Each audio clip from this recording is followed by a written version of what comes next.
Whoa, we had extra Sorry. music playing. Add a bonus feature. Was, hey guys. that was awesome. We, we were all into like intro mode, and then Ghost was like, "I'm gonna hit you with something else, boy." What up? What up? What's going on, everybody?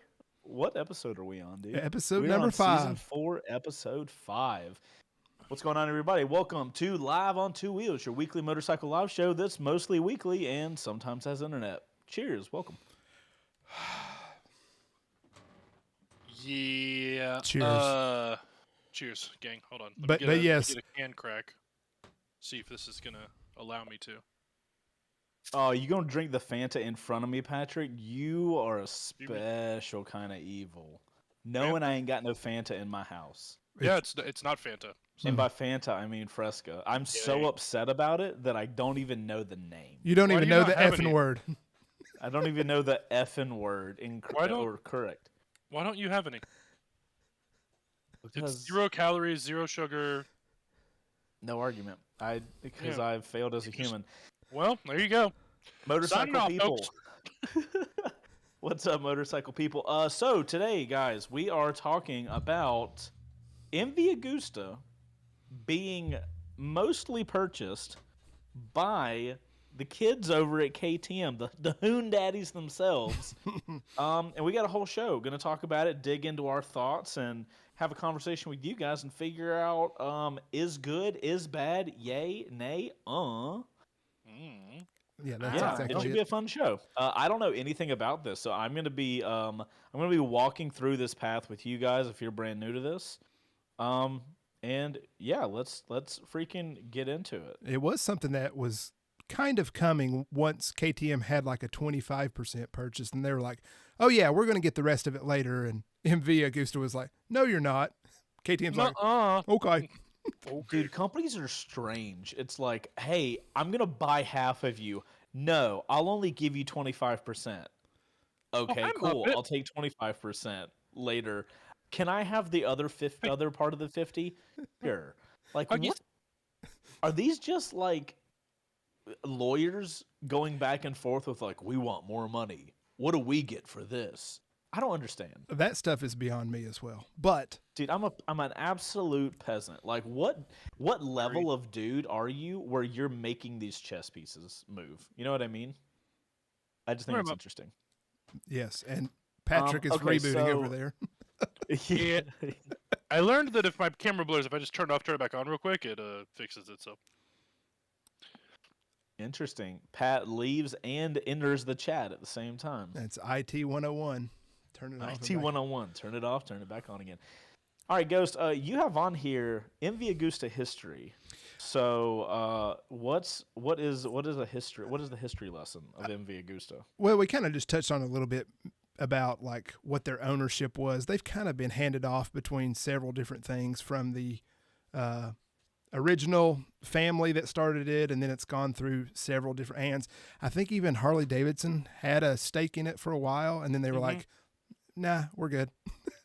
That's so and a lot of that was covered in a episode from last year, season 3, episode 4.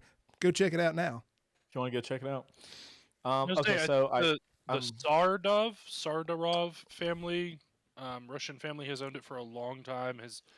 The guy's been the CEO forever, and I believe there's some changes happening there. Yes, he was replaced by one of the KTM or Pierre Mobility, the parent company. One of their trustees or board members was Hubert Trunkenpoltz. That sounds about right. He was put in as like the new CEO of MV Agusta, and the previous CEO is staying on as a VP, as like an ambassador or consultant type thing. Oh, right. So yeah. Interesting. So you have in this doc, Ghost, that there was a partnership with CF Moto. They purchased, and when you say they, is this KTM's parent company? Yeah, I mean, we'll probably say KTM through this, but Perrier. Okay, cool. Perrier. So Pierre Mobility. Perrier. Whatever. They own Pierre. Whatever. They own KTM. Mm-hmm. They purchased Husqvarna from BMW in 2013, which me reading that KTM purchased Husqvarna from BMW Husqvarna's looks on their motorcycles have never made more sense to me than they do right now. To know that they were owned by BMW and now we're owned by KTM, so their like previous parents were BMW, which is the child of okay, cool, we're gonna be like super technical and have this kind of futuristic look, and then you have KTM as just ape shit. Husqvarna fits a perfect middle ground between those two. Yeah. That's hilarious. Okay, continuing on with Pierre. They purchased Gas in 2019. I've heard of Gas, don't know a ton about them. They were And a then- Spanish company. And Okay. fun fact, it's like Mainly like motocross stuff. yeah, and the word gas actually came from like a Spanish translation for giving it the gas, like get on the throttle. And then they said it's like Interesting. it's so good we had to name it twice. okay. I don't- That's fair. It's something like that. I Weird. do appreciate Gas. I don't know anything about the company, but I do, or I'm pretty sure that they either used to or currently sponsor a friend of the channel, Moto Marvelous. Mhm. I don't know if they currently do that, but they should. He does fantastic content if you guys haven't seen his channel. And then obviously we know KTM has their little partnership with CF Moto where you guys correct me if I'm wrong, but CF Moto was making a specific amount of engines for KTM, Mhm. and now they're even more linked up together. For all you guys that didn't know that, and everybody's like, CF Moto's brand new to the market. Their stuff's not going to last. So I was like, CF Moto has been building engines for 30 years. right. They're Yeah. new to Not the new. market. Not Yeah. new company. They're newer in presenting it under their own brand for motorcycles, but they've been making the ATVs and side by sides for even longer. I think than they were the ones making Cowie side by sides at first. When Cowie first got the Teryx first came out, Mhm. it was actually a CF Moto. Yeah, Let me tell you, dude, the 450, which I think is the 450 parallel twin that CF Moto's making, that's what's in their 450 NK, 450 SS. It's going to be in the 450 Ibex. That power plant, oh my god, I love it. I really I love it, and that I think is one of the first engines that CF Moto made on their own for themselves. And Jesus, that thing is just a rock star. I love that thing so Yep. much. I cannot wait to ride the Ibex. Mhm. Okay, so here we have prior to recent ownership acquisition. So yeah, we kind of deals touched on and- that. They already had like deals with CF Moto, and they're helping with distribution and product support with that. And then they also did that with Right. MV Agusta. Gotcha. Okay, so KTM purchased 25% holding into MV Agusta, aiming to bring up the production quality and capacity. MVs were mostly handmade. Yeah. See, this is one of those really super interesting things where a big thing about this is these bikes were handmade. If you guys don't know, MV Agustas are extremely expensive, and that's probably why. Motorcycle Uh, art. Yeah, it's I mean, really though, it's one of the few brands left that just look like a birth child of an alien that, or some kid that went crazy on AI to make a motorcycle. The styling is just nuts. And I wonder if they're gonna be able to maintain that and still, go to a more like normal production of bikes. Yeah, It'll just what be I'm interesting to see if they keep that. I don't know what you call it. Like an MV Agusta, when everybody sees an MV Agusta, it's like, oh shit, it's one of those. You know what I mean? And that's because they're so rare. So I'll be curious to see if upping production on those bikes helps or hurts the brand. Yeah, I don't know. It looks like from what I'm reading, they're bumping up to 10,000 units annually just in their main plant. Is that of Um, all the units they have? I think I don't know, but it's just out of the one plant in Firenze, Spain or Italy. Esponzion in That's There you right. go. So Uh, currently, MV Agusta has 7 bikes in their lineup. So if you're talking about 10,000 units, that's like less than 2,000 per. That's mhm. I don't know what that means for bike sales though. Is that worldwide or just US, Pat? I have no idea. That just what I'm reading is KTM has big plans for MV Agusta, KTM already handles distribution of MV bikes in North America, Japan, Australia, and Spain. So Got it. it's been doing that. Right. Next step is to boost overall production. An annual production of 10,000 units is on the charts for Agusta's main plant, thanks to a new fully automated assembly line. This follows previous reassurance by Hubert last year. He suggested that there are no plans to lay off anyone. Instead, KTM plans to expand the company and hire more people. He said that MV Agusta will become the most premium brand under the KTM umbrella. Turns out, Hubert Trunka, his uncle was, dude buddy, whatever the fuck his name is, Johann Trunkenpolz, who is the T in KTM. So he's not like some random dude. He's a relative. Some rando, yeah. Yeah.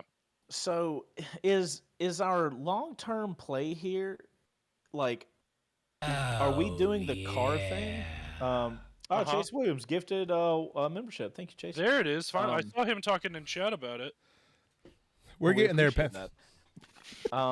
So are we trying to do the car thing with KTM where, like, MV Agusta is their, like, preem daddy, cost the most exclusive, and then KTM is the middle guy, and then CF Moto is their, like, economic option? Like, is that where we're going with this? I think it's gonna be more MV, KTM, Husky. Oh yeah, there's like Husky. Husky gas. Oh my god! And I don't think they own enough of CF Moto to really, like, they help with distribution, but I don't think they own a large enough percentage where I would say that they own CF Moto. Well, I guess I meant I didn't necessarily mean like I know they don't own enough. I meant like, is the market going to look at it that way because of the relationship between KTM and CF Moto? You know I what I don't mean? know. That's hard to say because CF Moto also has a great relationship with Kawasaki. And they just announced their Yamaha relationship. With Yamaha, I think they make some stuff for BRP. Well, so like, what are y'all's opinions on KTM being part of so many motorcycle brands? Do you guys care? Is it like where are you at? For me, I feel like it's very similar to like Volkswagen. Volkswagen Group, VAG, Volkswagen Auto Group, owns. Technically, Audi is a separate subsidiary under their overall holding company, but it's Volkswagen, Audi. Audi owns Lamborghini, Bentley, Ducati, like quite a few brands on that side, and then Volkswagen owns Peugeot and like a bunch of other. I think there's like 6 or 7 brands that they own on that side. So I think KTM is trying to become the Volkswagen of the motorcycle world. Is kind of what it sounds like to me, and that they're gonna, hey, we're gonna help you to figure out your shit. Oh, cool, yoink, that's for me.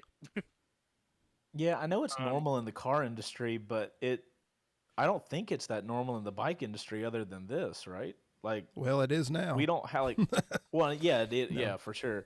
But like, Yamaha makes Yamaha bikes.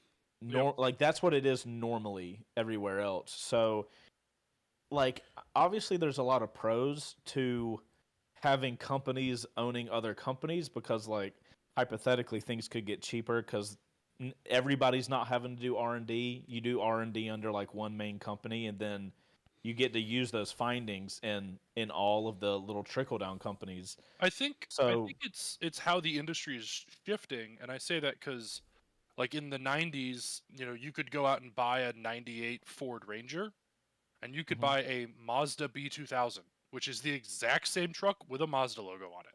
Like, there's nothing different. It is the exact same truck with a Mazda logo.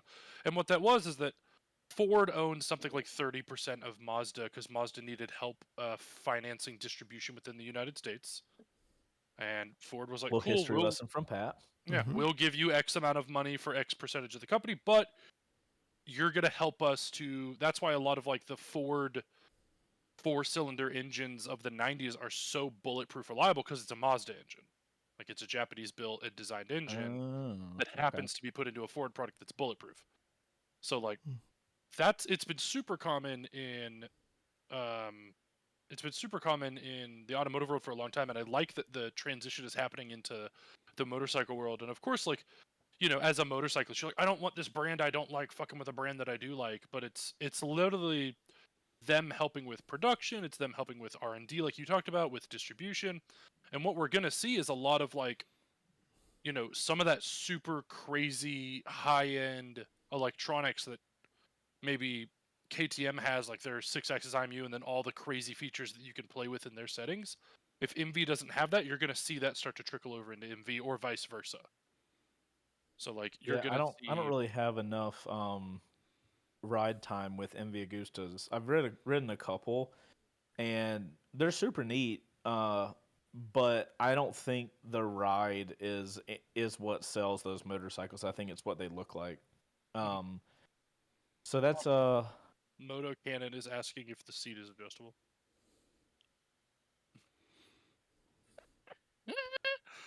All right. I thought that was going to trigger something from your computer. Right, I was, you know what? I didn't think it would, but I was like, but it might. Yeah, I think when it comes to them and, like, they're ramping production, which is great. And they said that their new assembly line has 28 individual new stations. So I don't think that it's necessarily, because I see chat talking about if it's going to an automated setup. I think they're still going to be handcrafted, but I think they're just making the process much more efficient. Yeah, interesting. Because I don't. It doesn't make sense for them to go away from that handmade kind of situation. Yeah, but like if they're trying to put out more units, like the fastest way to put out more units is to have less people touch something. You know what I mean? Like a robot's not gonna fuck up. Like it'll do it a million times and not fuck up. Whereas a human, you have human error like all over the place. So, like that also brings up a good question. Like, if you saw more MV Agustas on the roads, would they lose some of their allure that they have right now? Because right now you don't see many of them, so that intrinsically makes your head think, well, super rare, super niche, you know, only like the people that can afford a really expensive motorcycle are going to grab one of these. And maybe that's part of it. Honestly, yes, I think so. I agree with that. And I say that, as many of the folks know, I used to work at the Mountain Motorsports in Roswell, and there's a lot of, high-income individuals in that area. So, like, when I first started... Not me. Political way to say that? Yeah, not me. That's why I live far the fuck away. That's fucking right. That's why I live in the middle of nowhere. I live where there's sketchy internet. Right? But, like, it got to the point, like, himself. The first couple times you see these supercars and stuff that pull up at these buildings, I'm like, oh my god. And then after a while, I'm like, great, cool, another Lambo, whatever. Another McLaren. Yeah, you just get kind of... you get kind of used to it. Oh, noted. Okay, yes, sir, Ghost. That's our very polite gong of movement, and that is Ghost saying, "Shut the fuck up and move on." So, what we're gonna do now is take a little break and go to our Moto Photo shout out. If you guys are part of our Discord, which, if you're here for the live show, I feel like you almost have to be part of our Discord. If you're not, link in the description down below. Go join it. It's an absolute shit fire. So you'll have a great time there. Yeah, it's an absolute shit show. I am the poor attempt at a community manager. If you need anything, message me on there, and I will happily try to figure it out. All right, so I am going to show my screen. Go live. I'm going to sneeze now. Can you guys tell what this thing is? Oh, my God. We'll just leave that photo up there for a while. That's going to get memed so hard, dude. It went away because I spent the time to try to tell you guys to talk, and then nobody says anything. Fuck y'all. Dude, you went to the edge of the frame, opened your mouth, and stuck out your tongue. The internet is going to just absolutely destroy you for that. Fuck, I need to sneeze so bad. So our first Moto Photo from Discord user Angry Dragon made a run to the border. Hashtag Moto Photo on an Aprilia 200 660. Is that what the border of America looks like? You can see two countries in that photo. Yeah. I mean, it can be argued that Aprilia is an Italian little state in itself. So, okay, I'm just gonna sit here until I eventually sneeze. Okay, great show. Show photos of your motos is something, you know. All right, moving on. We have Discord user Loxodic? Sure. Yeah, that's actually really good. Loxodic. On Route 66 midpoint, Kawasaki versus 300X. Bro, this guy or girl has a 300 set up to smash miles to the point they have a gas little thing on their back seat. Is that what I'm seeing? Yeah. Yeah. That's a GPS Bro, I've never mounted. seen. That's adjustable windshield, extra lights. I've never seen a more ready to hit miles 300. I don't think. Mm-hmm. That's fantastic. It's ready to rock and roll. That's rad. Yeah, that's right. Oh, they even got the padded seat. I was literally gonna say this is an iron butt 300, and I was like, I hope they have an adjustable seat or something, and they literally do. That's hilarious. Yeah. All right, next up, Discord user Randrew. Hey, no F's given Hey! on parking. Randrew, that's the photo we all want to take, and few of us have enough balls to. Also, the 4 headers out the front. That's awesome. Suzuki GS850G. Dude, that's awesome. I want you to deliver a pizza on the back of with that little bread rack on the back of it. That's Ooh, fantastic. smart pies. Oh, please start a freaking pizza company called Smart Pies. Andy, can you take care of that, please? Thank you. Smart Saucers. Those are the little sauce cups. Okay, moving on. Hey! Your boy, Discord user. What is that? I can't. Ghost Ghost Aunt Woe Heels. Heels. Ghost Ghost Aunt Woe Aunt Heels. Woe Heels. Have you ever seen those Twoe Chase, heels? It didn't go to Goodwill. You recognize some of that? Maybe. Wait. Oh, no, I get that. Okay, yeah, I'm here. So you went to the one in, what is that, Buford? Yep. And then rode it 21 miles home. My man, how was the ride home? It was pretty good downhill, pretty slow uphill. Okay, so for everybody that missed the shit show of last week, you guys missed the freaking reveal of Ghost actually got the ADV Ruckus. So let's all just... Ruckus has been funded. It's not ADV yet, so... Well, you know, listen, everything's an ADV bike if you try hard enough. Well, fair enough. I did take it on a lap around the backyard, and I'm going to make like a little dirt track that we can practice on. Are you going to make the dirt track by just doing the track enough times to where it becomes dirt? That's how you make a dirt track, yeah. Well, there'll be a little prep work, but yeah. Well, where's the fun in that? Well, this is awesome. Nice jacket, by the way, Ghost. Looking stylish. I know, right? Is that an engine hawk jacket? It is. Nice. It didn't go to Goodwill. So well. Oh, that's what it is. Goodwill. Okay.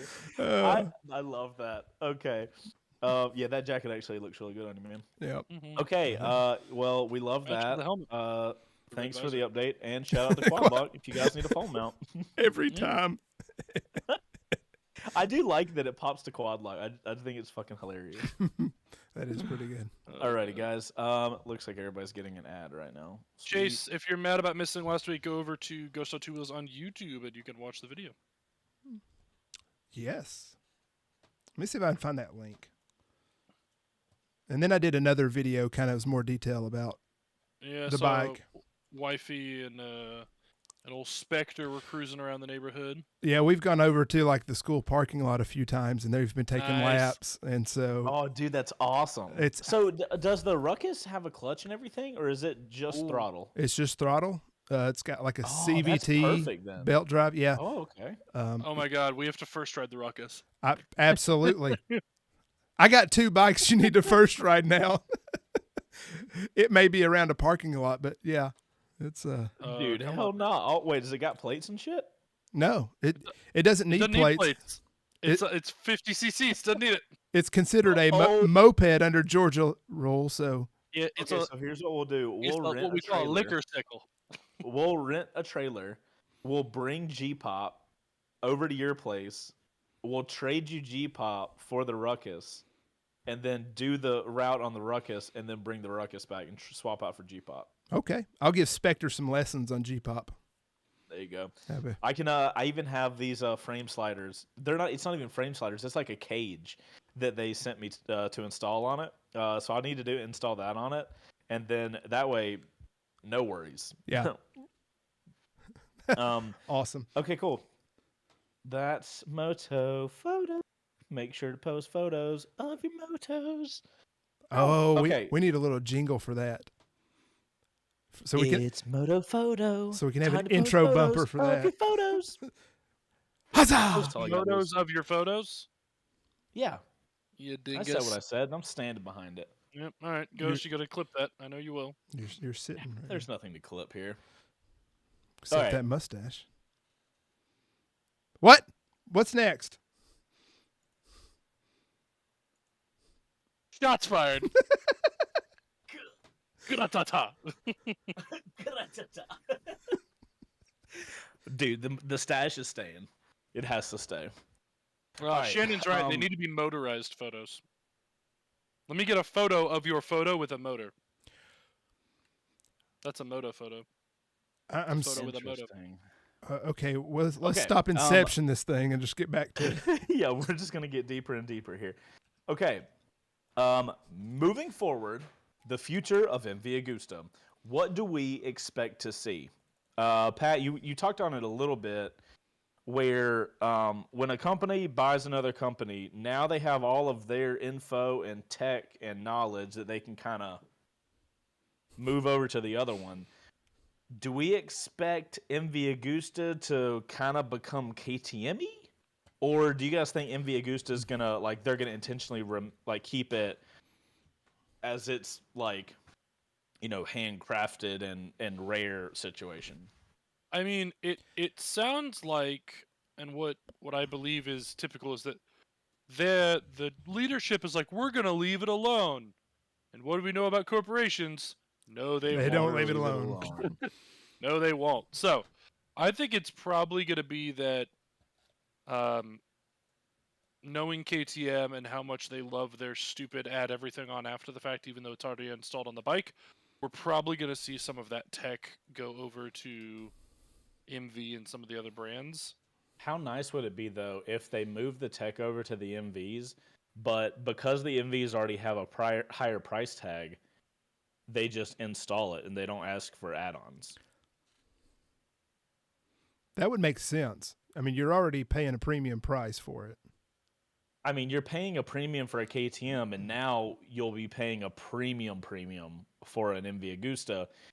But if we're being honest, KTM's got pretty fucking fantastic rider aids. So I wouldn't hate for those rider aids to just kind of trickle over to the MV. And I don't know how many of you guys have ridden the brand new Duke 390. But that motorcycle, For sure, coming next week, is fucking phenomenal, and it's a 390, so like a 400 really. But it literally has all the rider aids. It's got it doesn't have a 6-axis IMU, but it's got like a 3-axis IMU, ABS, traction control, rider modes, launch control, Supermoto mode. Yeah, Supermoto on the ABS, so you can disable the ABS in the rear. KTM put a lot in that small motorcycle, and I go into a lot of detail on the first ride, so you guys can just stay tuned and watch that. But Moto Cannon, we are in fact jelly. I'll be in Australia. Austria. Austria. Good day, mate. Good day, mate. Close. Everyone's gonna be like, "What the fuck?" Let's put another shrimp on the barbie. I don't know what has to do with the pink-haired doll, but okay.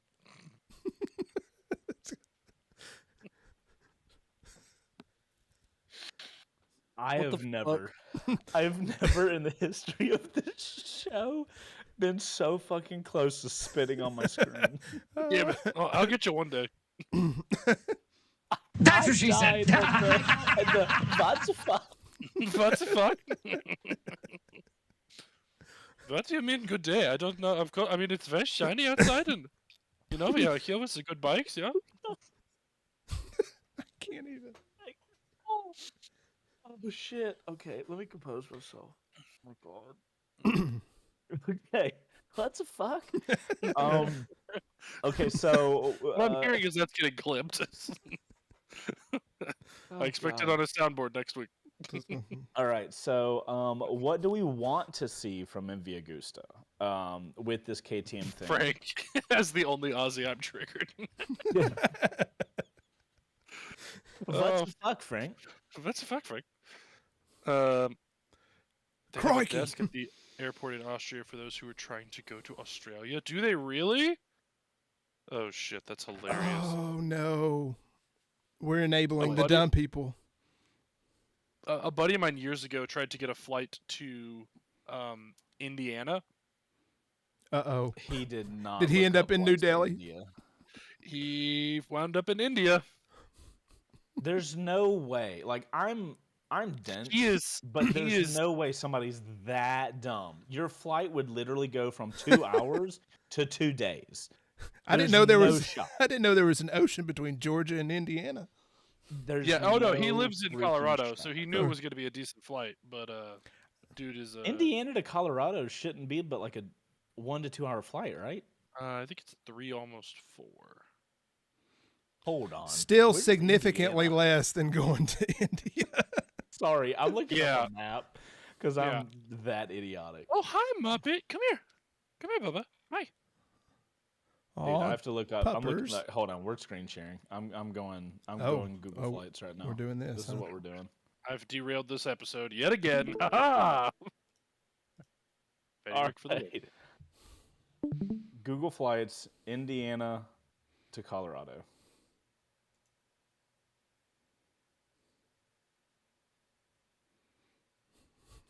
I'm gonna vote 3.5. Sure. Done. I don't care. Search. Damn it, man. 3 hours. 2 hours 45. What? Okay. So here's your friend. This is your friend. He is. So I want to go from loose term, and he is dumber than the box that the box of rocks was shipped in. Okay, so I want everybody to realize the flight went from 3 hours from Denver to Indiana to 36 hours. To be fair, that's with He can't be that. Dude, somebody that's that dumb can't afford tickets to this. They've been failing upwards their whole life. Yeah, they born rich and just fell into a pile of cash. Literally. They're like, I need a flight to India. You mean Indiana? I said India. Yeah. Okay. He thought that it was shortened. India was shortened for Indiana. Like going through a hole in the ground, or like what? Like no, like the India abbreviation. Indiana, he thought it was an abbreviation. Even the flight was shortened. Like instead of going up, this new plane, it just goes through the earth. It just pops out the butthole of the earth. Okay. I mean, to be fair, I do know someone that doesn't know the difference between Wyoming and Wisconsin. So this is that awkward moment where I'm like, is that me or? It is. It is. Yeah. When you're just going to W's, you know what I mean? They're all the same.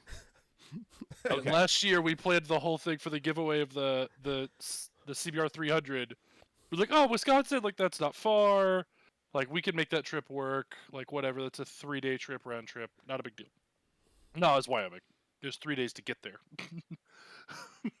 Yes, that I can confirm that did happen. At least it wasn't Chase was like in like Madison, Wisconsin, being like, "Where are you guys at? We got to give away this bike." Oh God, that's weird. I made it to the place I was supposed to make it to, so like I can't be given too much shit. Yeah, but yeah, homeboy is just stupid. Noted. Okay, coming full circle now. Yeah, back on topic. Which is no circle at all. But what do we want to see from MV Agusta now that Daddy KTM came in?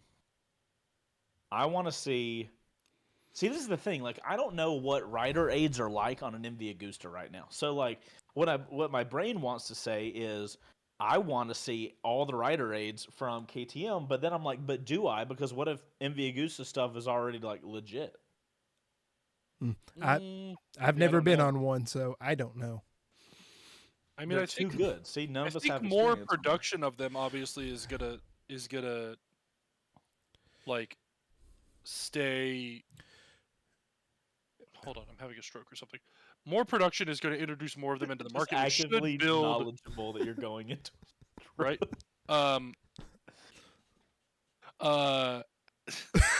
Well, nice having you on the show, Pat. Check on you. Did your wife literally come in to check on you as you said that I think I'm actively having a stroke? That's awesome. She just came in and she's like, look, this is paid.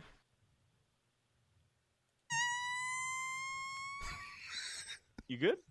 Literally. She just walks up from behind the door, was like... Yeah, yep, he's still talking incoherently. That's my man. Okay. Yep. So what? What were you saying, She says Pat? hi. Hi, Paige. Everybody says hi, Paige.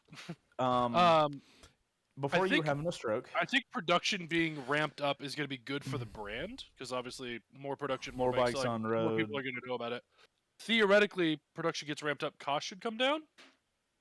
Yeah, you should be able to get some efficiencies in production. Yeah. Sharing some trade secrets. I mean, that's what these partnerships typically yield. That's worth a ton of cash. Mm-hmm. Now,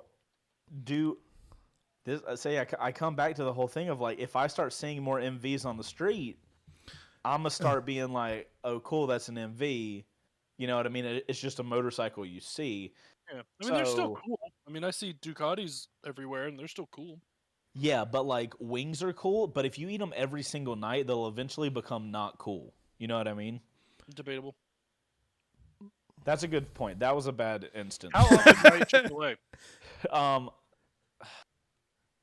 There's a few outliers. We'll say that. But me being like 3 of them. let's just say, are you if a rare Ducati drives past you and a normal ass Suzuki drives past you, which one has the higher likelihood of you doing like this? Probably the Duck. Yeah, because the Suzuki's been the same for the last 30 years. Mm-hmm. Exactly. You don't know what decade of bike you're even looking at when you're looking at that. Bold new graphics. Bold new graphics. Yeah, we went from blue to teal.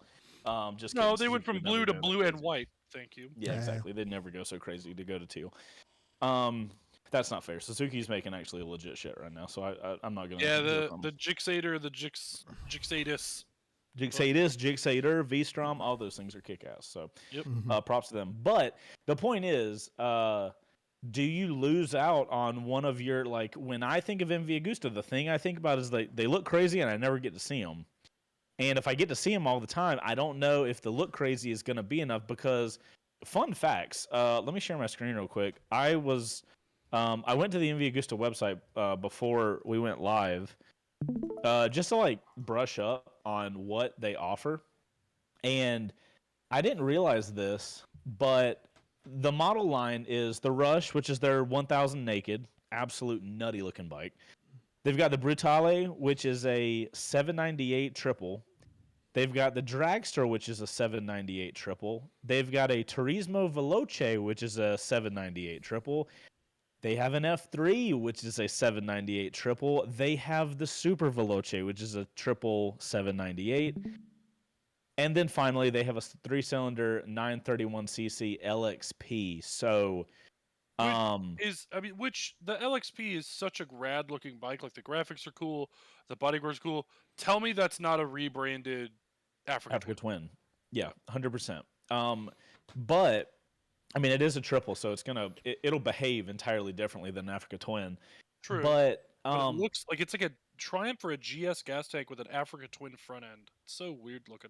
Yeah, it's kind of giving not against Desert X. It's like Desert X and Africa Twin kind of came together and I feel like if it was like any other color combo, I don't think you would say Desert X. I think the Desert X is there because it's white and red. Not Yeah. really. The head kind of gives me Desert X, and I mean it's an ADV bike, right? So it's an off-road focused ADV bike, so all those kind of look similar. But like literally, other than the LXP and the Rush, these are all the same engine. Yeah, and these are all most 800s. of them are the same. Like I know that Like the Super Veloce and the F3 are very similar frames. They're not quite the same. I think the Turismo Veloce and the Dragster are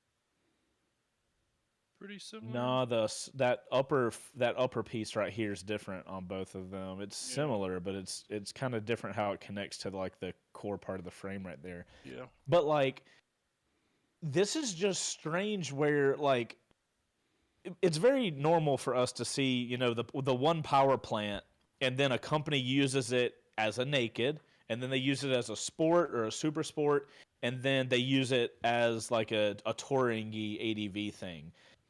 But that's 3 and we have 5. You know what I mean? We have 2 super sporty looking things. And I'm not saying anything bad about these bikes. I'm just saying that like No. That Super Veloce we looks need to kind of bring this into a more like if you're gonna have a Brutale, for example, like let's just say they want that to be their naked, cool, get rid of the Dragster, right? If you want the Turismo Veloce, that's their touring thing for that's fine. But now we've got the F3 and the Super Veloce. You got to decide like X one of these, and just let the other one be. Wow, we already have a clipped Andy. Andy, you know what? That's an ad. Put some dollars behind that. And see if you can get some people to sign up for your grand opening. But I feel like we will probably see the I don't know what the word for it would be, but we'll call it like the normalification of MV Agusta, because right now their lineup seems like it's just a dude. I want this one and I want it to look like that, and then we'll make this one and I want it to look like that. And there's no like structure behind things, it doesn't seem like. And to be fair, I'm pretty new to MV Agusta, so I'm not super familiar with all this. I love the wheel, but the rear wheel on the Dragster and on the Rush are so cool. Absolutely. If it were me, if you're asking me, nobody is, but if you were, I would keep the Dragster and I'd drop the Brutale, because the Dragster Aston is so wild though. Yeah, that's what you have to do. If you want to be different, you have to offer everything everybody else does, all the premium shit on it, and it already looks like they have Brembos and stuff, so I assume it's got all the premium stuff, LED everywhere, and make it look like a fucking alien, and you have a place in the market. Charge a fuck ton of money for it and call it a day. Get rid of the Brutale because it doesn't look crazy enough. I know I feel like that's a crazy statement, but I don't think it looks crazy enough for them to differentiate. The Turismo Veloce, I think, looks solid. The way the bags are like curved with the bike and everything, this thing looks cool. That's your touring, great. And then between the Super Veloce and the F8, F3, sorry. I would honestly go with the Super Veloce because that thing, nothing looks like that. Whereas the F3, you know, it kind of gives a little Ducati with a sharp beak and a triple exhaust out the side. But this thing, like, that is a very unique looking bike. So I would go with that if I was, you know, if I was being hired for like a consulting situation. Honestly, I think it looks so much like the new Triumph too. It's kind of wild. The new Triumph, the which round one? headlight on the front. Hold on, let me pull it up. Oh, the Speed 1200 or the street, Or the street. I'm pulling up Triumph's website now. We can look. the Speed triple, the Speed Twipple. I assume it's sport. Or the Street Triple? Is it the Street Triple RS? Is that what it is? Oh, Speed Triple 1200 RR. Yeah, look at the front of that thing. Here, let's look. Let's go back and forth. I do agree. There are similarities for sure. Yeah, like I just think the front of it looks so similar. That kind of big, round, photos. bulbous headlight. So that's the front of that one. Oop, sorry. I mean, if you want to talk big fairing with a circular front, yeah, absolutely. Yeah. I think the shapes and the lines are a lot different, though. For sure. The MV looks like an arc reactor. It does. Dude, I'm honestly, I'm here for this. And this is a type of bike, the Super Veloce. You see this thing riding down the street, you're going to be like, God, sick. Which is what they have to have, right? Like, if you don't get that reaction from buying an MV Agusta, then you shouldn't have bought that bike. Also, this gold painted frame that matches the wheels, yet. Okay, cool. So yeah, that's what I would think MV Agusta needs to do. If KTM can come in and be like, you should do this because everybody does this because apparently it works. Because I think these are really cool looking bikes. I would love for more of them to be on the road. Because obviously we get cooler bikes on the road, more people get inspired to ride, more people ride, better environment. So I'm here for that. I feel like it's a lot like other supercars, and what I mean by that is like you look at Lamborghinis, you look at I don't want to say Ferrari because they're pretty good at being different, but like pretty much Lamborghinis have always had the same general look. They offer like 4 or 5 different models that are essentially all the same. Or like if to the untrained eye they're like, yeah, they all look completely ridiculous. Right. But like they're technically different. So you think MV Agusta should go the Lamborghini route? And I think they're already doing it. Well, yeah, but you think they should continue? I think they could drop one of the nakeds. So either the Brutale or the Dragster. Yeah. Like drop one of the nakeds and like if anything, I would add another.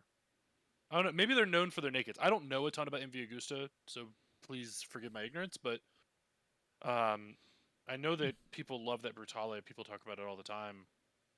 But I mean, like, look at these two bikes, dude. Same frame. Yeah. Oh, right? The McLaren. That's who the other. I was like trying to think of the other company. Like half of the McLarens, like I couldn't tell you the difference between a 64 640 and a 64L and a 64R and a 720, and like they all look the same. So they do make the Brutale in a 1000 cc, and it's a 4-cylinder. Ooh, let me see the acid. I wasn't looking. Sorry, how much power does that make? 208. Jesus friggin' Christ. See, this doesn't. See, now we're getting even more confusing, my guy. Asinine is what it is. That's why. Well, look, now we've got the Brutale that you can get in the 800 cc, but you can also get the 1000. But now you got the Rush at a 1000, and it's the 1000 only. Like, this doesn't make sense. This is so fucking confusing. It's art. And a confused buyer is not going to buy anything. So it's I would drop the Brutale thousands, have that be your 800 naked. The Rush is your 1000 naked. What's the Dragster? Is that also the 800? 800, yeah. Mm-hmm. Yeah, and then I'd maybe... Dude, look at the seat on the Dragster. Get the Brutale the fuck out of here and offer the Dragster, figure out a way to put a passenger seat, or it already has kind of a passenger seat, I guess. I mean, it's like an R6. It has a passenger seat, but like you're not going to be comfortable. Like all I mean is there's an elevated platform above the rider's seat. Yep. Can we call that a passenger seat? Sure. Okay. A tail. Sure. Get the Brutale the fuck out of here. Like, look at the tail on the Dragster. That is, no other bike looks like that. Many bikes look like that. Like, this literally looks like the tail of... And then on the Brutale 1000, they put the Dragster tail. The Rush tail? No. Yeah. Dragster tail. It's Rush the Dragster tail. No, it's not. Look at the Rush. What? Look at the Rush. Okay, get the weird elevated seat. Go to the Brutale 1000. It's the weird little elevated seat. My guy, hold on. You're telling me that this area right here is not this area right here? Yeah, but the seat, I'm saying. You said the seat, man. I'm talking about the tail, sorry. Oh, okay. So, like, this looks like some grown dude with a lot of money he has random Lego pieces in a video game thing, and you're like, choose the tail, left. Yeah, we'll use that one. Like, you gotta have a design characteristic that makes me think about something. Like, I want, like, let's call the Dragster what it is. The Dragster is going to be the one we're going to use as an example. The dragster should be fucking known for having this and the tail. Like, the headlight, it's not different enough to be like a design characteristic that people know it for, but like that tail and that wheel 100% are. You know what I mean? So when you see that stuff, you're like, oh, that's a fucking dragster. Like, that's what it needs to be. It's not, like, I don't want somebody to ride past me on a Brutale 1000 and be like, wait, was that a Brutale or the dragster? Because they're both nakeds, and some of them have the same tails and some don't. Like, that doesn't make any sense. Am I in left field, or is anybody else on the same page? We get a house showing in like an hour. Get fuckers on the furniture. I don't know that it really matters. I mean, it's motorcycle art. But I do hear your point. Like, there has to be some design consistency and something that is distinguishing between the models that makes that model. And yeah, I get think that. You go 2 nakeds, 2 sport bikes. You have a street tour and an adventure tour, and call it a day. So I think for me, ditch the 1,000 variants of the Brutale. Okay. And only have the RR. Only have the 800 RR. Leave the Rush as your 1,000, but maybe offer, because the Rush is only the one model, right? Yes. I would add some extra submodels to that, maybe 1 or 2 other weird, kind of crazy things. So you're getting rid of the dragster then? I would ditch the dragster, yeah. What makes you choose Brutale over dragster? I think the Brutale, looking at it, I don't know what the price is. I have no idea. But that looks more expensive. If anything, the opposite. Oh. I feel like the Brutale with like it's got a normal kind of monster style, or it's got a normal like sport bike double tier seat. Mm-hmm. It doesn't have that crazy wheel. So for me, it feels like the Brutale should be less expensive. It looks like a monster with a crazy triple exhaust. So you're ditching the dragster because you think Brutale should be the everyman's naked that people can afford, and the Rush should be the expensive bike that is top tier. Yeah, like put that weird rear end on it, the crazy rear wheel. Like it looks like a shorter wheelbase as well. Like that thing's got to be insane to ride. I mean, it's got to be MT10 with some cocaine. What this thing's got to be. Yeah, that's a V4 Street Fighter on methamphetamines. Yeah.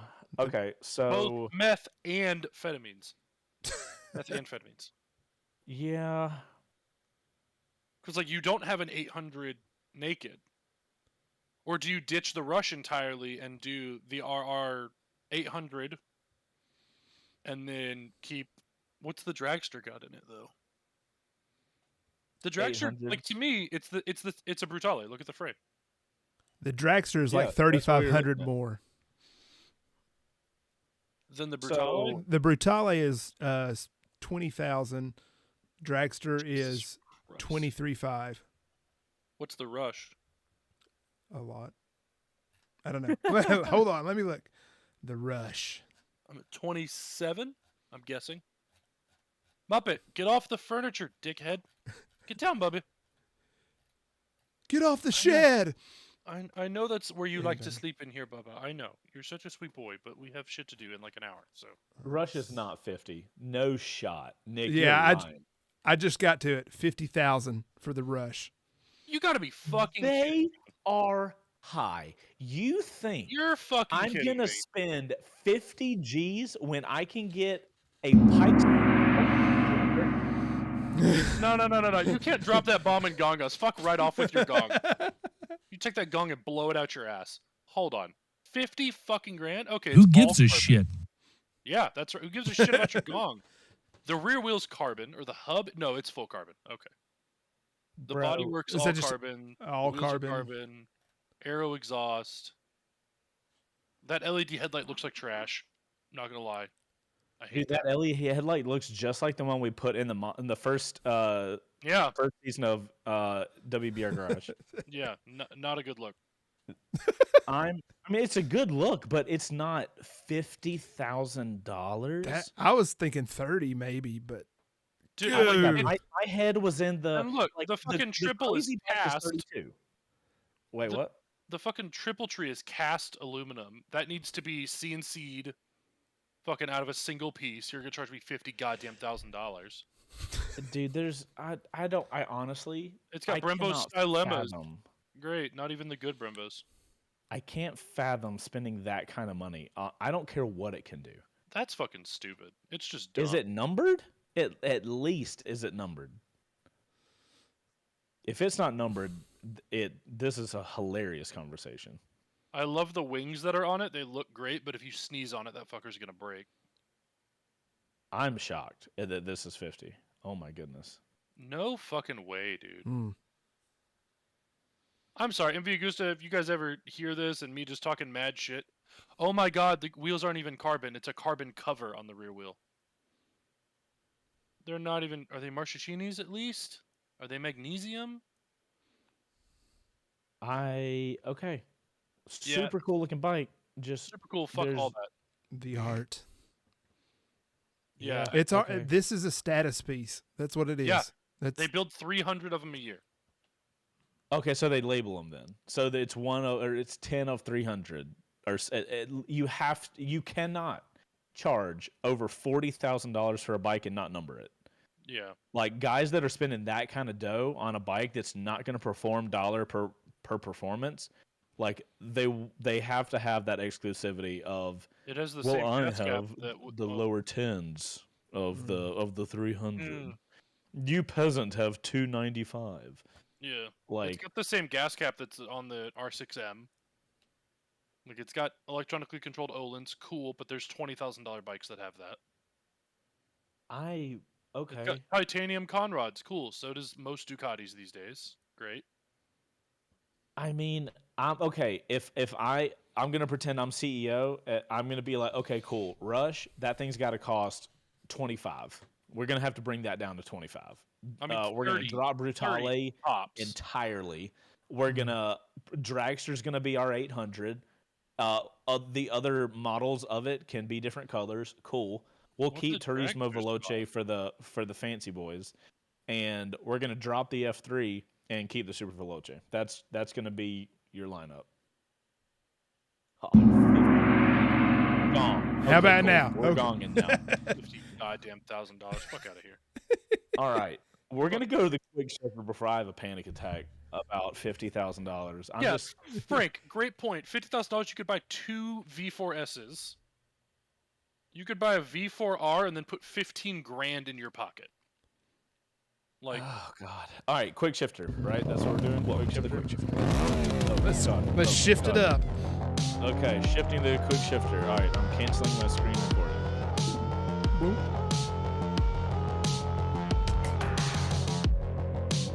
Get us some hot topics, Ghost. I'm gonna try. $50,000. Patty Rick's already read all of them anyway, probably. I haven't read anything. I don't know how to read. Okay, good. Anyway, so let's hit the quick shifter. Triumph has unveiled its 2024 Rocket 3 Storm models, which gives another little bump to horsepower to 180 and a record-breaking 166 pound-feet of torque from the 2,458cc three-cylinder engine. Let's just call it a 2.5 liter. Call it what it is. All the numbers. It's Dude. fun, though. These numbers sound ridiculous, but let me tell you, as a guy who had a loaner, It's so Triumph good. Rocket, It's so good. it is.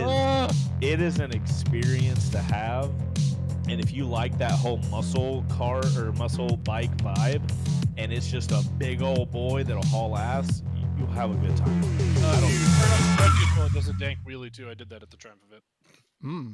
Anyway, our California foreign correspondent, Joe F. Jackson, is in the Philippines right now for the CF Moto 450 MT/IBEX global launch. So stay tuned into the C2Dub channel for a video on that soon. Yeah, if you guys want to see Instagram, because it's currently 6:30 in the morning over there. if you guys want to see the behind the scenes stuff, Joe does a better job than literally anybody on the team with giving us behind the scenes stuff from the press launches. So go to the C2Dub Pigs Instagram and watch all the stories. He basically posts them and tags me, and I repost everything. So he does a great job, and the Philippines is fucking gorgeous. Anyway. Yep. Alpine Stars releases a couple new additions to their Tech Air lineup with a leather jacket and a vest. So, what are your thoughts on this airbag technology that they continue to push? I may or may not be testing an airbag system from a particular company right now. I'm not going to say who it is. It is a Helite backpack. We have had that thing for a long time. We've had that thing for like a year. Yeah, we have the Helite backpack. It's super cool so far. I'm really enjoying it. I've almost deployed it twice on accident. I deployed it once on purpose, and that was hilarious. In general, I love the idea of airbag technology. I really want to see that get. I want to see it get better and cheaper. Real quick, I wanted to get better and cheaper because if it got better and cheaper and more people could afford it and motorcycling could become a lot safer than it currently is, then I could see that as an avenue for more people being able to ride because there's a bigger safety factor. I love the idea of airbag technology and I want to see where it goes. I have an airbag vest that goes under my tracksuit, so that thing's awesome, and we might be doing a lot more airbag stuff this year for like gear reviews and stuff, so you guys just stay tuned to the channel and over on Chase on Two Wheels we might be able to do some more stuff with that. I really enjoy that backpack because the biggest thing I'll say about it, the last thing I'll say about it is it's a very, very good backpack connected to arguably one of the best airbag vests that's out there, so really happy with it so far. All right, we got one more here, so apparently the music is super I'll back it down. All right, our boy Paul Torres is doing his thing, setting a crazy new altitude record, riding up the world's highest active volcano in Chile on both a Yamaha YZ450FX, and then the next day doing it on a Tenere 700. Said to be burning 20,000 calories a day doing that. So, motorcycling. I mean, that is the most Paul Torres thing I've ever heard of Paul Torres doing. Like, if you guys have never watched Paul Torres, absolute loon case. If you want to see somebody ride a T7 like it is a 125 two-stroke dirt bike on meth. Actually, you know what? No, us describing it's not going to do it. We're going to take a second. Sorry, Ghost. No, you're good. We're done with the quick shifter segment, so this is the quick shifter cool down where we can talk about what we want. That's not Paul Torres. POL. I don't even think it's my L go. Torres. There you go. That's what I wanted to see. Okay, let's see how does he only have 90,000 subscribers? That is a travesty. Yeah. Okay, cool. 5 months ago, if this is on a T7, I imagine, because he always does the stuff on a T7. You guys just wait for what a motorcycle is capable of. It is absolute lunacy.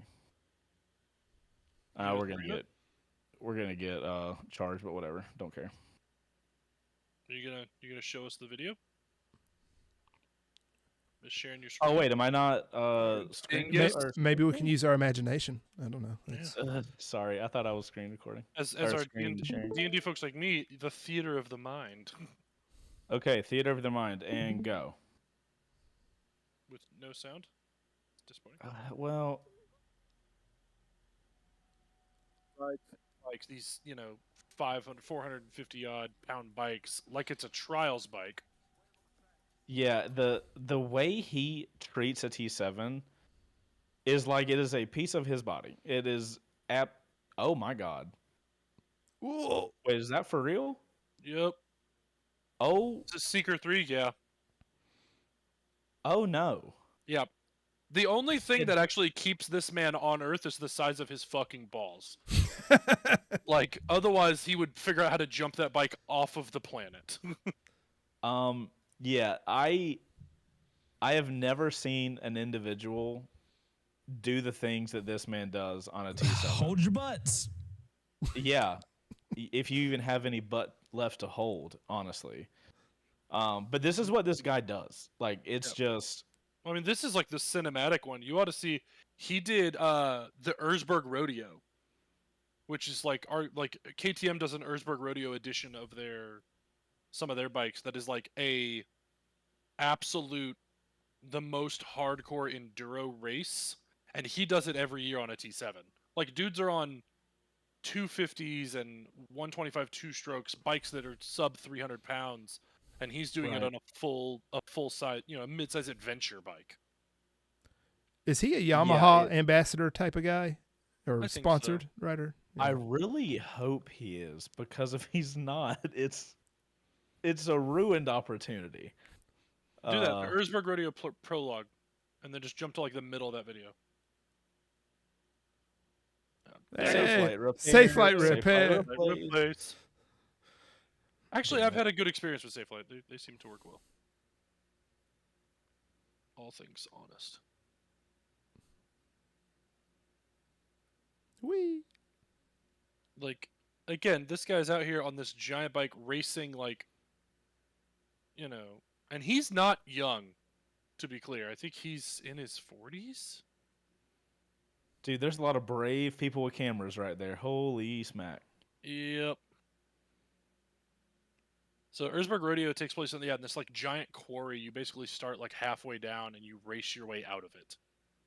Oh my god, dude. He is coming in with some fucking heat on them turns. Oh my goodness gracious. Oh, it's psychotic. Yeah, and this is like the boring shit.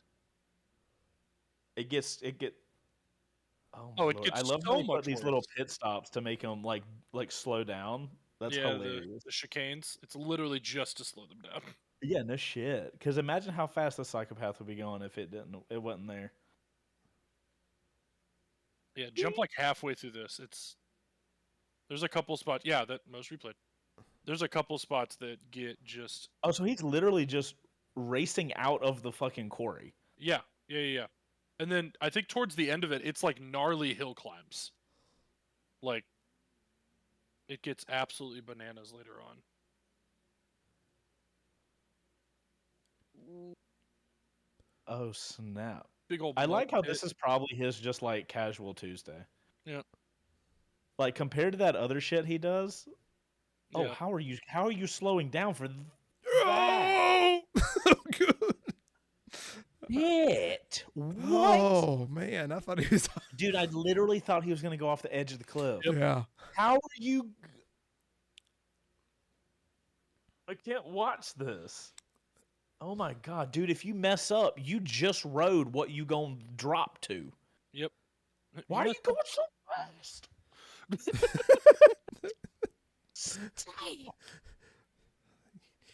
Bro, I know the feeling of being, and this is my. Even he got too quick. Okay, he is human, confirmed. I'd be willing to bet by the end of this run, like most of his rear tire is shot. Dude, I know how I feel off-road, and obviously I don't know how to ride off-road, but seeing how fast he's coming into shit, I'm like, bro, you're in a low traction environment. How the fuck are you not gonna die? He is in a no traction environment. It is like how do you stop? Like how do you slow down? Like seriously. You hope and pray, and then you try real hard.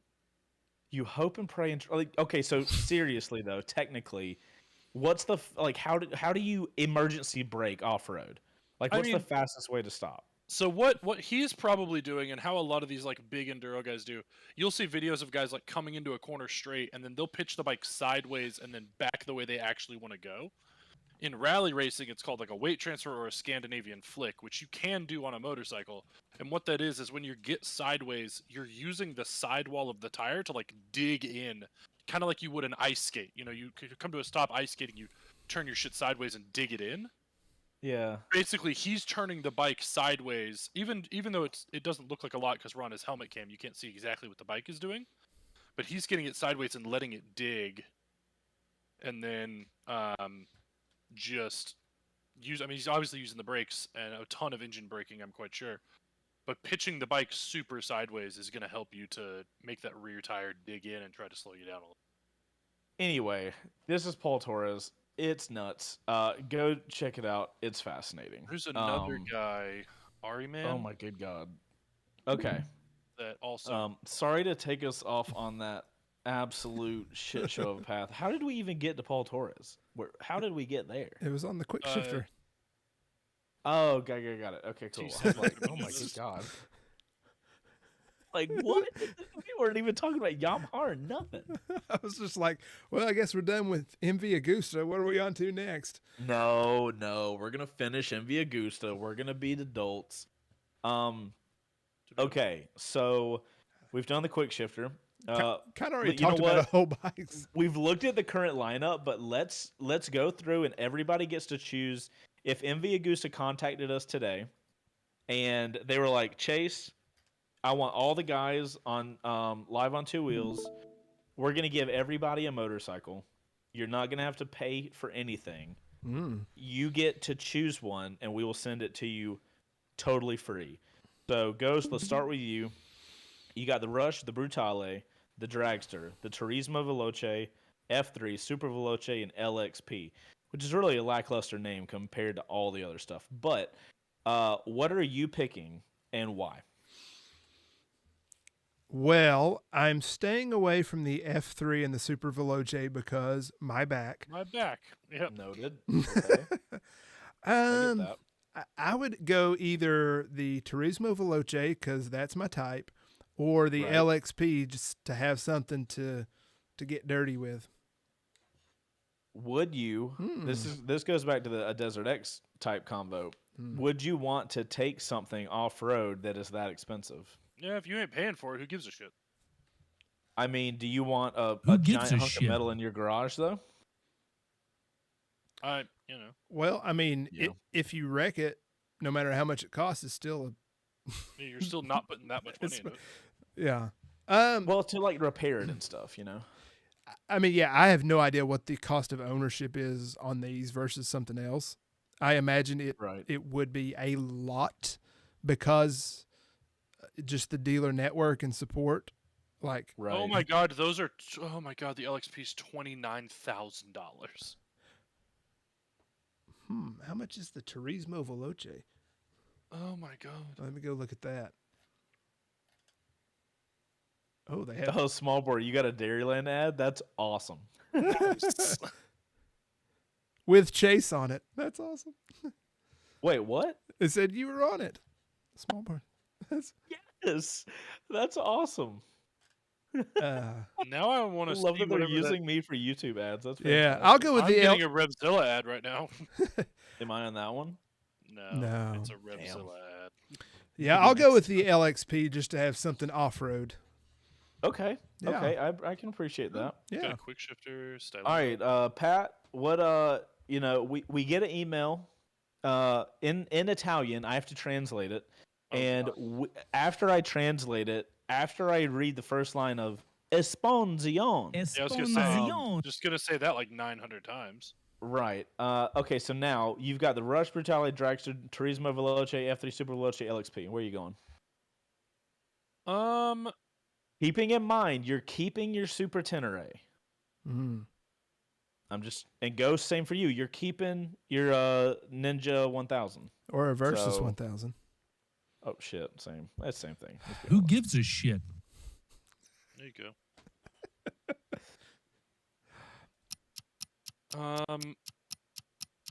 Oh, and you have to answer in 2 minutes, Pat, to take advantage of the prize. I mean, I'll take a Rush purely for the fact that it's so stupidly expensive. Really? Yeah.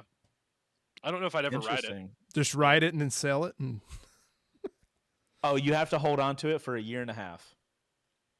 Perfect. They're super limited.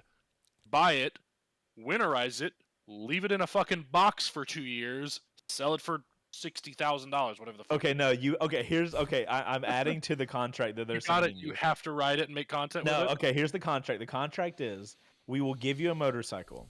You will not have to pay anything for it, but you can only ride this bike for the next year and a half, and you have to put at least 3,000 miles on it. Hold on, it's And the you only can't bike sell I'm it. allowed to ride? The only bike you're allowed to ride. Okay, Ghost, does that change yours at all? You have to put 3,000 miles on it in a year and a half. I mean, I do LXP. Yeah, Yeah. 3,000 miles is easy. yeah. You'd do go LXP. so you dump the Rush and go LXP? Yeah, if I actually had to ride it. Look at the rear sets on the Rush. My back hurts looking at that. Oh, dude. I mean, have you ever seen an LXP in person? Because I sure as fuck haven't. If I did, I probably thought it was an Africa Twin. Bro, I've only seen a Brutale. That's it. I have not seen anything else. Oof. Click the LXP and go look at the front of it and tell me that still looks like a Ducati. And Yanto, yes, 3,000 miles is not the first month. It's the first year and a half. I'm trying to be generous here. You tell me that's not an Africa Twin headlight? Oh, Yanto's just saying like 3,000 miles. That's like not a lot. No, that's what I'm saying. Yeah. Like I know that to him 3,000 miles isn't a lot, and 3,000 miles is not a lot. But everybody doesn't ride. People ride a certain different amounts. Right, but you're asking us. We all ride a ton. Okay, fine. The new contract. Oh, wait. What's that? The contract changed. So now you got to ride 10,000 miles in the first year. Cool, no problem. LXP for both? Yeah. I'm going to murder those tires and probably reach out to one of our partners and get a different set of tires. Fair enough. And have a great time cruising that thing around with a bike that, again, I maintain looks like an Africa Twin, but probably performs a little better.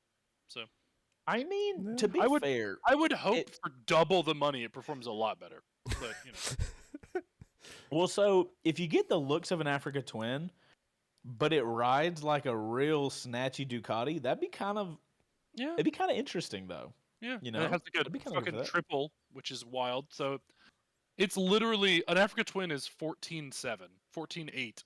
Should they call this a European triple? Africa Twin, European triple?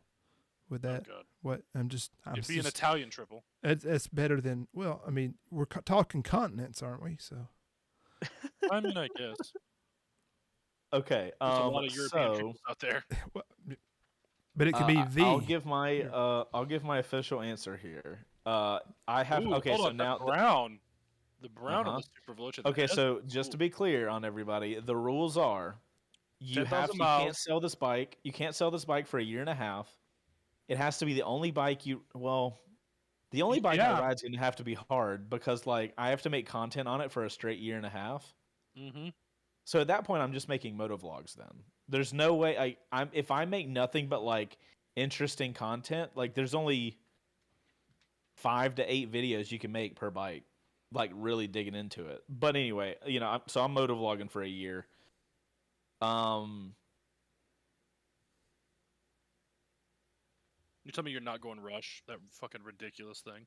I'm kind of thinking Super Veloce because I think I would have a better time. Because like being realistic, if I don't care about putting the miles on, I'll put all the miles on any of these bikes really.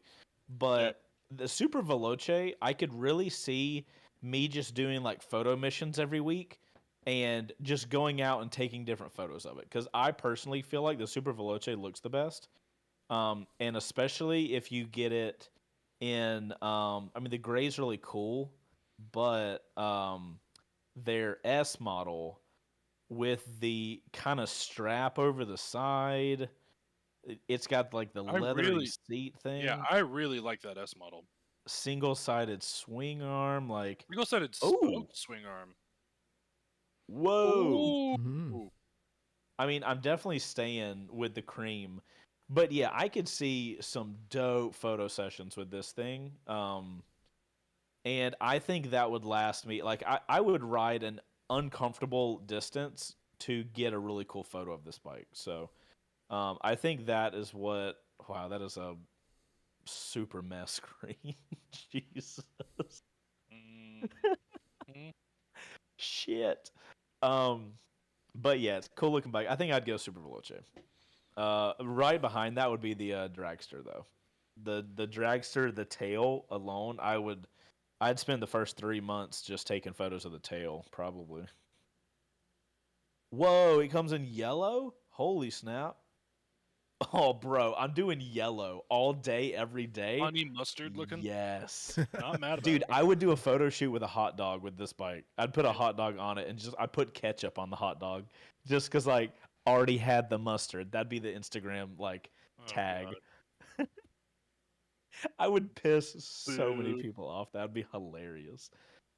Okay, yeah, that's what I would do. I'm sitting here building an Africa Twin to see if I can get it anywhere near how expensive that bike is. just put it full of bags, and put every upgrade from aftermarket that you can on it. I don't even think it's gonna get close. All right. Well, while Pat builds a Africa Twin, a maxed out Africa Twin, let's go to our ghost tip of the week, everybody. It's my favorite time of the week. Finally, time for the ghost tip of the week. Yay! That was great. Ghost tip of the week. This is sponsored by Ghost on Two Wheels over on Instagram, of course. Speaking of tips, Ladies and gentlemen, ghost tip of the week. If you accidentally swallow food coloring, you're going to be just fine, even if you feel like you died a little on the inside. Terrible. Do I love it? Absolutely, I do. That is a solid tip. God, it is a solid tip. Wow. I feel like I died a little on the inside reading it, but it was worth it. Every time. So Every time. Little piece of me breaks off. Oh, that's great, Ghost. I appreciate that. that escalated. All right. Okay. That's Ghost Tip of the Week, everybody. Go follow Ghost on Two Wheels over on Instagram. And you can get your tips directly to your inbox. That's what she said. We're having a That was great solid. time. Pat, how expensive did you get Africa Twin? I'm still working on it. Oh my God, how much stuff can you add to it? I mean, there's like 6 or 4 different seats, so I found the most expensive seat. I'm just Ghost, just roll that and let's just sit here and see how long it takes him.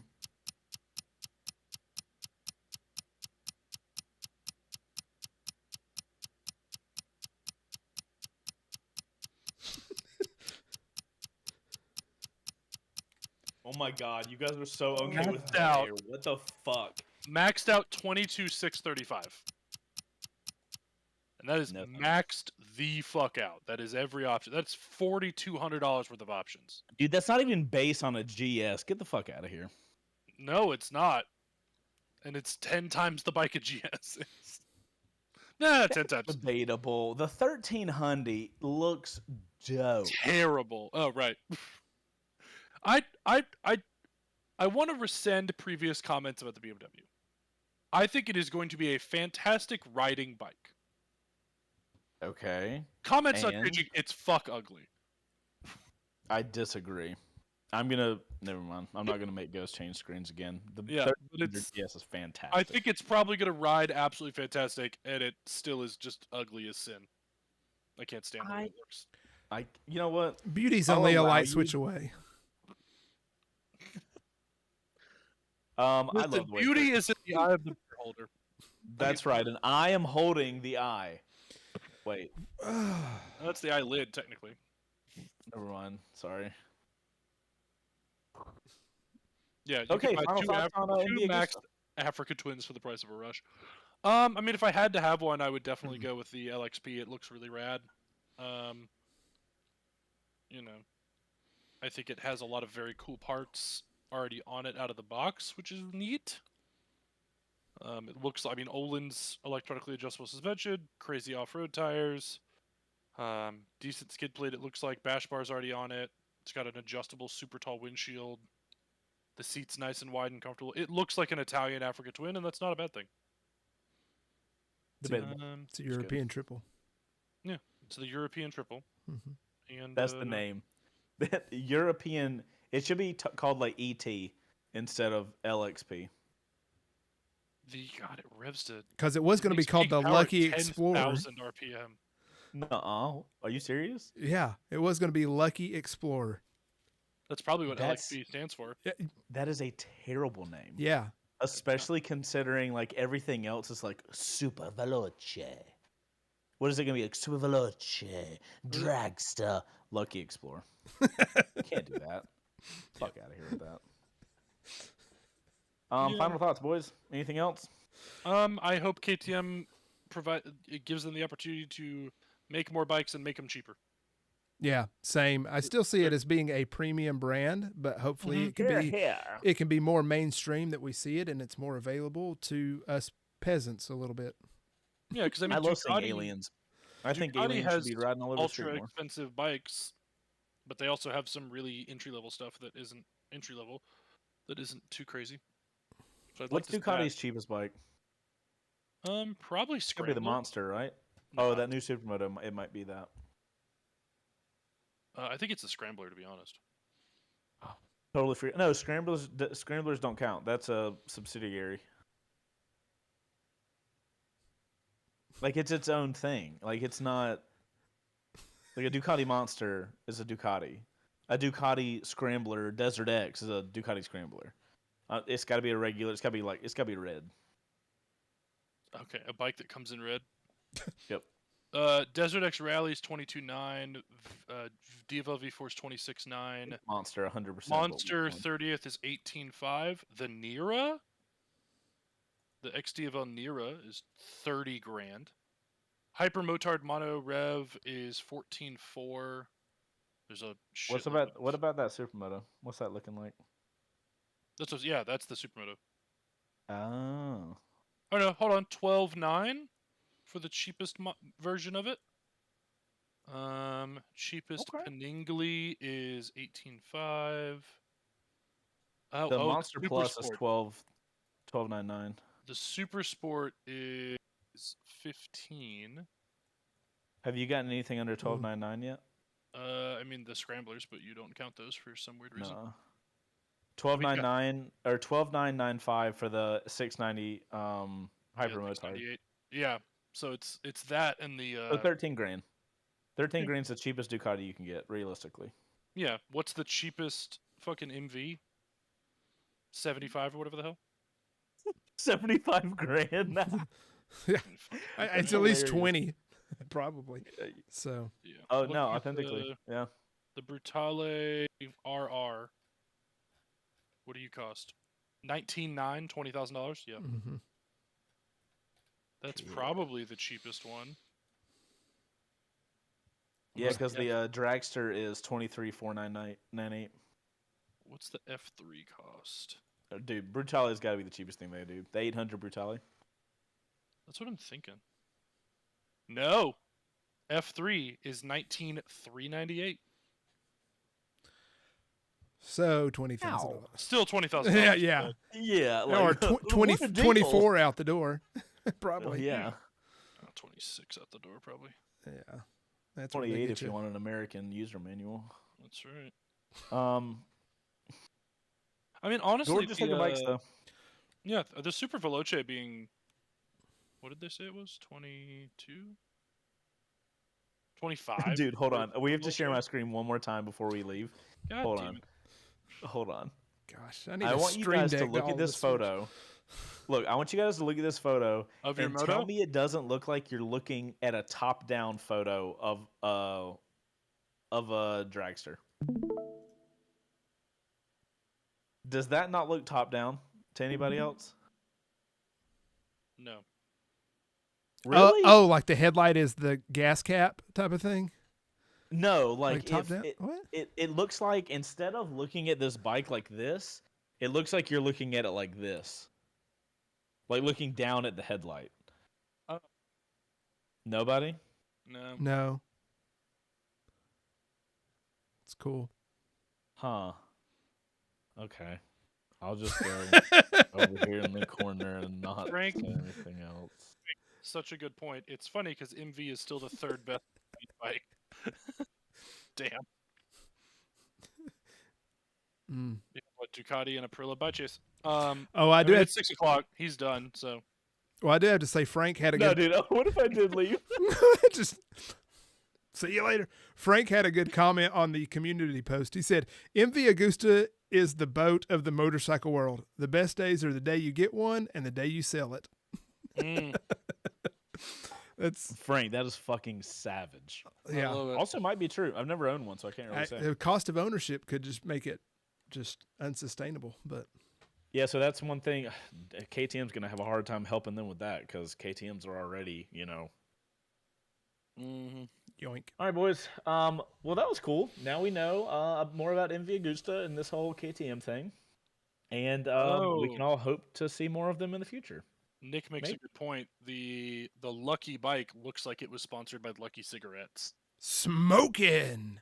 If you look up the Lucky Cigarettes like branding, that's what it looks like. It's red, white, and That's interesting. I wonder if that has anything to do with it.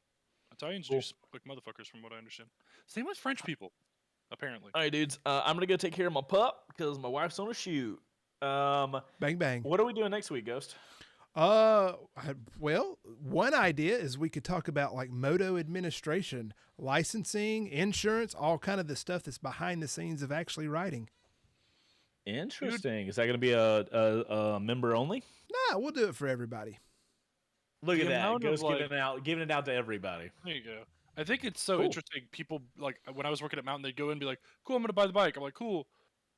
Buy insurance and your gear and all your maintenance stuff and blah, blah, blah. And then they're like, I'm here for a $5,000 bike. And I just walked out the door spending 11. I'm like, yep. Yep. So, you know. That's it. All right. So you guys tune in next week and we'll talk about what all goes into riding other than the bike. See you then. Make sure to hit that like button and subscribe for shorts and other live shows here on Live on Two Wheels. Goodbye. Do I push it now? Oh, sorry.